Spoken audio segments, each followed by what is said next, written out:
ಗೊತ್ತಿರುತ್ತೆ. ಆದರೂ ನಾನು ಪರಿಚಯ ಹೇಳ್ಕೊಳ್ಳೋದು, ನಾನು ಇಂಡಸ್ಟ್ರಿ ಬಂದು 47 ವರ್ಷ ಆಯಿತು. 780 ಪಿಕ್ಚರ್ನ ಪಾಠ ಮಾಡಿದ್ದೀನಿ, ಇನ್ನೂ ಮಾಡ್ತಾನೆ ಇದ್ದೀನಿ. ಹಾಗಾಗಿ ಈಗ ಒಂದು 2-3 ವರ್ಷ ಮುಂಚೆ ಒಂದು ಯಾವುದೋ ಹಿಂಗೆ ಯೂಟ್ಯೂಬ್ ಚಾನಲಲ್ಲಿ ಒಂದು ಇಂಟ್ರ್ಯೂ ಮಾಡಿದೆ. ಆ ಇಂಟ್ರ್ಯೂ ಮಾಡೋ ಸಮಯದಲ್ಲಿ ಈ ಮಡಿವಾಳರ ಬಗ್ಗೆ ಯಾವ ತಪ್ಪು ಪದ ಬರೋರಿಗೆ ಮಾತಾಡ್ಬಿಟ್ಟಿದೆ. ಹಾಗಾಗಿ ನಮ್ಮ ಮಡಿವಾಳ ಸಮಾಜದಲ್ಲಿ ಬಂದಿದ್ದಾರೆ ನಮ್ಮಲ್ಲೆಲ್ಲ ಹಿರಿಯರು, ಕೆಲವರು ಮುಂಚೆನೇ ಮನೆಯಲ್ಲಿ ಇಂಟ್ರ್ಯೂ ಮಾಡಿದ್ರು, ಈ ಮಡಿವಾಳ ಸಮಾಜದವರೆಲ್ಲ ಮಾಡಿ ಅವರ ಸಮುದಾಯಕ್ಕೆಲ್ಲ ಕಳಿಸಿದ್ದಾರೆ, ಏನು ತಪ್ಪಿಲ್ಲ ಬರೋದು ಅಂತ. ಹಾಗಾಗಿ ಆದರೆ ಇನ್ನೊಂದು ಸ್ವಲ್ಪ ಕೆಲವರು ಯಾರೋ ಫೋನ್ ಮಾಡಿ ನೀವು ಈ ಟಿ ವಿಯಲ್ಲಿ ಮಾತಾಡ್ಬೇಕಾದ್ರೆ ಅಂತಂದರು. ಅವ್ರಿಗೋಸ್ಕರ ಇವತ್ತು ಏರ್ಪಾಡು ಮಾಡ್ಕೊಂಡಿದ್ದೀನಿ. ಹಾಗಾಗಿ ನಾನು ಏನೇ ಮಾತಾಡೋದು ಎಲ್ಲ ಮಡಿವಾಳ ಸಮುದಾಯಕ್ಕಿರ್ಬೋದು, ನನ್ನ ಬೇರೆ ಎಲ್ಲ ಸಮುದಾಯದಲ್ಲಿರ್ಬೋದು, ಎಲ್ಲ ದಲಿತ ಸಂಘದವರು ಎಲ್ಲರಿಗೂ ನಾನು ಕ್ಷಮಾಪಣೆ ಬೇಡ್ಕೊತೀನಿ. ನಾನು ಮಾತಾಡಿದ್ದು ತಪ್ಪು ತಪ್ಪು ತಪ್ಪು, ನನ್ನನ್ನು ಕ್ಷಮಿಸಿ ಕ್ಷಮಿಸಿ ಕ್ಷಮಿಸಿ ಅಂತ ಕೇಳ್ತಿದ್ದೆ. ತಿಳಿಯದೆ ಮಾಡಿದ ಅಪರಾಧಕ್ಕೆ ಕ್ಷಮಾಪಣೆ ಉಂಟು. ಹಾಗೆ ನಾವು ಅಯ್ಯಪ್ಪನಿಗೆ ಹೋಗ್ಬೇಕಾದ್ರೆ ಒಂದು ಮಾತು ಕೇಳ್ತೀವಿ ಅಯ್ಯಪ್ಪನಿಗೆ, ಅರಿಂದು ಮರೆಯಾಮನು ತೆರೆಯ ಒಂದು ಸೇರಿ ಸಕಲ ಪುಟ್ಟಗಳಂತೆ ಹೊರತು ಕಾಪಾದ ರಕ್ಷಣೆ ಸತ್ಯಮಾಯ ಬಂದು ಬದಲೇ ಕಾಪಾಡು ವಾಸುವ ವಿಲ್ಲಾಳ ವೀರಗಂಟ ಓಂ ಮರೆಯರಿಸುವುದು ನಾಮಚಿತ್ರ ಅಯ್ಯನಪ್ಪ ಸ್ವಾಮಿಯೇ ಶರಣಪ್ಪ ಅಂತ ಅಯ್ಯಪ್ಪನ ಪಾದಕ್ಕೆ ಒಪ್ಪಿಸ್ತೇವೆ. ನಾವೇನೇ ತಪ್ಪು ಮಾಡಿದ್ರೆ ಏನಾಗ್ತದೆ ತಿಳಿದ ಮಾಡಿದ್ದನ್ನು ನಮ್ಮ ಕ್ಷಮಿಸಪ್ಪ ಅಂತ. ಅದೇ ಥರ ಅಯ್ಯಪ್ಪನ ಸ್ಥಾನದಲ್ಲಿರುವಂಥ ಎಲ್ಲ ಸಮುದಾಯದವರು, ನಮ್ಮ ಮಡಿವಾಳ ಸಮಾಜದವರಿರ್ಬೋದು, ಇನ್ನು ಬೇರೆ ಸಮಾಜದಲ್ಲಿರ್ಬೋದು, ಎಲ್ಲ ಸಮುದಾಯಕ್ಕೂ ನಾನು ಕ್ಷಮಾಪಣೆ ಕೇಳ್ಕೊತೀನಿ. ನನ್ನಿಂದ ನೋವಾಗಿದ್ದೆ ದಯವಿಟ್ಟು ಕ್ಷಮಿಸಿ. ಹಂಸಕ್ಷೀರ ನ್ಯಾಯದಂತೆ ನಾನು ಮಾಡಿದ ತಪ್ಪು ನನಗೆ ಬಟ್ಟೆಗೆ ಹಾಕ್ಕೊಂಡು ನನ್ನನ್ನು ನಿಮ್ಮ ಮಗ ಅಂತಿದ್ದು ಕ್ಷಮಿಸ್ಬೇಡಿ. ನಮಸ್ಕಾರ. ಸೀತೆ ರಾಮ ಕಾಡು ಹೋದ್ಲಲ್ಲ, ಅದರಲ್ಲಿ ಅಗಸ ಅಂತ ಪದ ಉಪಯೋಗಿಸ್ಬಿಟ್ಟಿದ್ರು. ಅದಕ್ಕೆ ಅವರು ನಮ್ಮ ಮೇಲೆ ಭಾಳ ಕಾರಣವಾಗಿದ್ದಾರೆ. ಹಾಗಾಗಿ ಅದ್ರ ಬಗ್ಗೆ ನೀವು ವಿಶ್ಲೇಷಣೆ ಕೊಡಬೇಕು. ಅದು 3 ವರ್ಷ ಆಗಿದಾಗಿದೆ. ಯಾವಾಗ ಬಂದರೆ ಈಗ ಯಾರೋ ಅದನ್ನು ರಿವ್ಯೂ ಮಾಡಿದ್ದಾರೆ, ಏನು ಕಥೆ ಏನು ಗೊತ್ತಿಲ್ಲ. ಅದರಲ್ಲಿ ಇನ್ನೊಂದು ವಿಚಾರ, ನಾನು ಒಂದು ಸಂಘ ಕಟ್ಟಿದೆ 2006ರಲ್ಲಿ, ಕರ್ನಾಟಕ ಚಲನಚಿತ್ರ ಪೋಷಕ ಕಲಾವಿದರ ಸಂಘ ಅಂತ, ಸಂಸ್ಥಾಪಕರು ನಾನೇ. ಅಲ್ಲಿಂದ ಇಲ್ಲಿವರೆಗೂ 17-18 ವರ್ಷ ಸಂಘ ನಡೆಸ್ಕೊಂಡ್ಬರ್ತಿದ್ದೆ. ಈ ಒಂದು 6 ವರ್ಷದಲ್ಲಿ ನಾನೇ ಅಧ್ಯಕ್ಷನಾಗಿದ್ದೆ. ಈಗ ಮೊನ್ನೆ ಮಾರ್ಚಲ್ಲಿ ನಾನು ಸೋತಿದ್ದೇನೆ. ಸೋತದ ಮೇಲೆ ಬಿಟ್ಬಿಟ್ಟಿದ್ದೇನೆ. ಆದರೆ ಆ ಸಂಘದವ್ರು ನನಗೆ ಆವಾಗ ಕಿರ್ಕೊಡ್ತಾ ಇರೋದ್ರಿಂದ ನಾನು ಇವತ್ತು ರಾಜೀನಾಮೆ ಕೊಡೋಕ್ಕೋಸ್ಕರ ಬಂದಿದ್ದೀನಿ.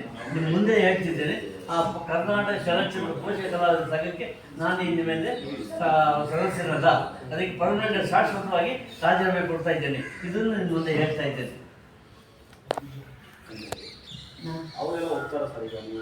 ಒಪ್ಪಳ ಅಂತಿದ್ದಾರೆ, ನನಗೆ ಬೇಕಾಗಿಲ್ಲ. ಯಾಕಂದರೆ ನಾನು ಸ್ವಲ್ಪ ಸಂಘದಿಂದ ಕೆಲವರು ಜನರು ನನಗೆ ತೊಂದರೆ ಕೊಡ್ತಾ ಇದ್ದಾರೆ.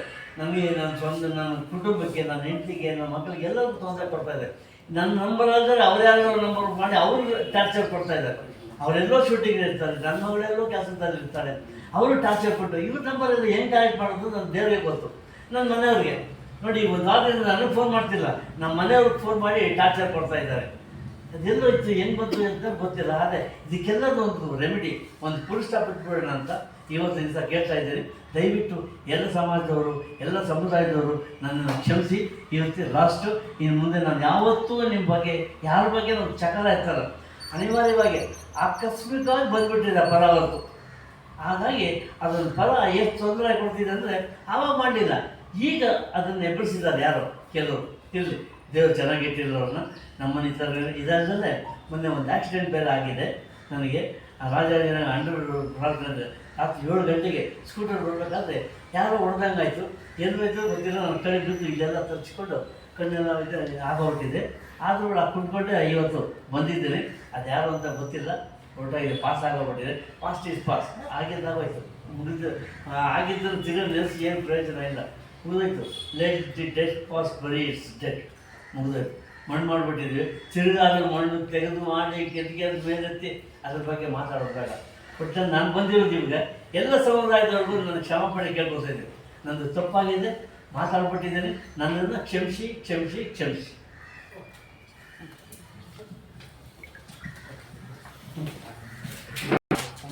ನನ್ನ ಹೆಸರು ವೆಂಕಟರಮಣ ಮತ್ತು ಬಾಪಣ್ಣ ಅಂತಾರೆ, ಮಾಜಿ ಅಧ್ಯಕ್ಷ ಮತ್ತು ಈಗ ಆರ್ ಹೊಸವರ್ಷದಿಂದ ಸಂಸ್ಥಾಪಕರು. ಇವಾಗ ಒಂದು 4 ದಿನದ ಮುಂಚೆ ಇವ್ರದ್ದು ಯೂಟ್ಯೂಬಲ್ಲಿ ಬಂತು, ಬಂದ ತಕ್ಷಣ ನಾವು ಅದನ್ನು ಇವರು ಫಿಲಮ್ ಇದರಲ್ಲಿ ಇದಂತ ಹೋಗಿ ನಂಬರ್ ತಗೊಂಡು ಮಾತಾಡಿದ್ವಿ. ಸರ್ ಇವರು ಇಷ್ಟೊತ್ತಿಗೆ ಇವಾಗ ತುಂಬ ಜನ ಮಾತಾಡಿದ್ದಾರೆ, ನಾವು ಮಾತಾಡಿ ತಪ್ಪು ಅಂತ ಕೇಳಿದ್ರು. ಹಿಂಗೆ ಕೇಳಿದ್ರೆ ಆಗಲ್ಲ ಸರ್, ತುಂಬ ನೊಂದುಬಿಟ್ಟಿದ್ರು ಆ ಫೋನ್ಗಳು ನೋಡಿ. ಅದಕ್ಕೆ ಬೇಡ ಒಂದು ಎಕ್ಸ್ಕ್ಯೂಸ್ ಕೇಳಿಬಿಡಿ, ಪ್ರೆಸ್ ಮೀಟ್ ಮಾಡಿ ಅಂತ ಹೇಳ್ದು. ಮೊನ್ನೆ ಯೂಟ್ಯೂಬ್ ಪ್ರೆಸ್ ಮೀಟ್ ಮಾಡಿದ್ವಿ. ಅದಕ್ಕೂ ಆಮೇಲೂ ಕೆಲವರು ತಿರ್ಗಾ ಮತ್ತೆ ಬಿಟ್ಟಿದ್ದಾರೆ ಅದನ್ನು. ಯಾರು ಇವ್ರಿಗೆ ಆಗದೆ ಇದ್ದವರೇ ಬಿಟ್ಟಿದ್ದಾರೆ ಅಂತ ನಮಗೆ ಇವ್ರು ಹೇಳ್ತಾರೆ. ನಾವು ಅದನ್ನು ಇದು ಮಾಡಿ ಎಲ್ಲ ಹೇಳಿದೆ. ನಮ್ಮ ಕೆಲವರು ಮಡವಾಳ್ರು ಯಾರು ಮಾಡ್ತಾ ಇಲ್ಲ, ಬೇರೆಯವ್ರು ಯಾರೋ ಮಾಡ್ತಾ ಇದ್ದಾರೆ. ಇವ್ರು ಮಾತಾಡಿರೋದು ಕೆಲವು ತಪ್ಪುಗಳು ಇತ್ತು. ಅದರಿಂದ ಪ್ರೆಸ್ ಮೀಟ್ ಮಾಡಿ ಹೇಳೇ ಬಿಡಿ ಅಂತ ಹೇಳ್ಬಿಟ್ಟು ನಿಮ್ಮನ್ನೆಲ್ಲ ಕರೆದಿದ್ವಿ. ದಯಮಾಡಿ ಇದೊಂದು ಹೇಳ್ತೀನಿ ಕೇಳಿ. ನಮ್ಮ ಜನ ಮಡವಾಳ್ದವ್ರಿಗೆ ತುಂಬ ತುಳಿತಾ ಇದ್ದಾರೆ. ಫಿಲಮ್ ಲ್ಯಾಂಡಲ್ಲಿ ಇರ್ಬೋದು, ಮತ್ತೆ ಸೀರಿಯಲ್ ಇರ್ಬೋದು, ಮತ್ತೆ ರಾಜಕೀಯದವ್ರು ಇರ್ಬೋದು, ಯಾವುದೇ ಕಾರಣಕ್ಕೆ ಆಗಲಿ ಮಡವಾಳರನ್ನ ಹಾಕ್ಸ ಈ ರೀತಿ ರಾಮ ಮಂದಿರದಲ್ಲಿದೆ ಏನೋ ಇದೆ ಅಂತ ಸುಮ್ಮನೆ ಆದರೂ ಈ ರೀತಿ ಮಾಡೋದು. ದಯಮಾಡಿ ಯಾರು ನಮ್ಮನ್ನ ಹಾಕ್ಸ ಅಂತ ಅನ್ಬೇಡಿ, ಮಡವಾಳರು ಅಂತ ಹೇಳಿ ಇದ್ರ ಬಗ್ಗೆ 22 ಒಂದು ಪ್ರೆಸ್ ಮೀಟು ಮಾಡಿ ಇದು ಮೆಮೊರಂಡಮ್ ಕೊಟ್ಟಿದ್ವಿ ಚೀಫ್ ಮಿನಿಸ್ಟ್ರಿಗೆ. ಆಯ್ತಪ್ಪ, ಇದಕ್ಕೊಂದು ದಾರಿ ಮಾಡೋಣ ಅಂತ ಹೇಳಿದರು. ತಿರ್ಗಾ ಅದೇನು ಅಷ್ಟಕ್ಕೆ ಆಯಿತು. ಕೆಲವು ಕಡೆ ಇಲ್ಲಾದ್ರೂ ಪರವಾಗಿಲ್ಲ, ಟೌನ್ಗಳಲ್ಲಾದರೆ. ಬೇರೆ ಕಡೆ ಏನು ಮಾಡ್ತಾರೆ ಅಂತಂದರೆ, ಹಳ್ಳಿಗಳಲ್ಲಿ ಅಕ್ಸ ಬರೋ ಇಲ್ಲಿ ಬಾರ ನನ್ನ ಮಗನೇ ಹಿಂಗೆ ಕರೆಯೋದು. ದಯಮಾಡಿ ಇದು ನೋಡಿದವರು ಬೇರೆಯವ್ರಿಗೆ ಮಾದರಿಯಾಗಿ ಹೇಳಿ, ಈ ರೀತಿ ಅವ್ರಿಗೂ ಮರ್ಯಾದೆ ಇದೆ.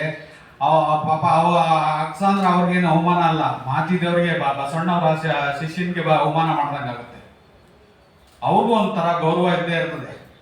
ಯಾಕಂತಂದ್ರೆ ಒಂದು ನಡೆಮುಡಿ ಹಾಸ್ಲಿಲ್ಲ ಅಂದ್ರೆ ದೇವ್ರ ಮುಂದೆ ಹೋಗಲ್ಲ. ಯಾವುದೇ ದೇವ್ರಾಗ್ಲಿ ನಡುಮುಡಿ ಬಿಟ್ಟೇ ಹೋಗ್ಬೇಕು. ಮಡವಾಳ ಇಲ್ಲ ಅಂತಂದ್ರೆ ಯಾವ ಮದುವೆಗೂ ಅಷ್ಟೇ, ಇದಕ್ಕೂ ಅಷ್ಟೇ, ದೇವ್ರ ಇದಕ್ಕೂ ಅಷ್ಟೇ, ಪ್ರತಿಯೊಂದಕ್ಕೂ ಮಡವಾಳರು ಬೇಕೇ ಬೇಕು. ಆದ್ರೂ ಜನಗಳು ನಮ್ಮನ್ನ ತುಳಿತಾ ಇದ್ದಾರೆ. ದಯಮಾಡಿ ಎಲ್ಲರೂ ನಮ್ಮ ಕೇಳ್ಕೊತೀನಿ, ಫಿಲಮ್ ಲ್ಯಾಂಡರ್ ಆಗಲಿ, ಸೀರಿಯಲ್ ಆಗಲಿ, ರಾಜಕೀಯದ ದಯಮಾಡಿ ಇದನ್ನ ನೋಡಿದವ್ರು ಕೆಲವರೆಲ್ಲ ಹೇಳಿ. ಇದಕ್ಕೆಲ್ಲ ನಾವು ಇವ್ರಿಗೆ ಒತ್ತಾಸೆಯಾಗಿ ನಿಂತ ಮೇಲೆ ಫೋನ್ಗಳು ಕಮ್ಮಿ ಆಯ್ತು. ನಾವು ಮಡವಾಳರ ಕಟ್ಟಿದ ಅಂತ ಒಬ್ಬರು ಪೇಪರ್ ಚಂದ್ರಶೇಖರ್ ಅಂತ ಇದ್ದಾರೆ, ನಾವು ಇಬ್ರು ಹೋಗಿ ಮಾತಾಡಿ ಮನೆಗೆ ಹೋದ್ವಿ.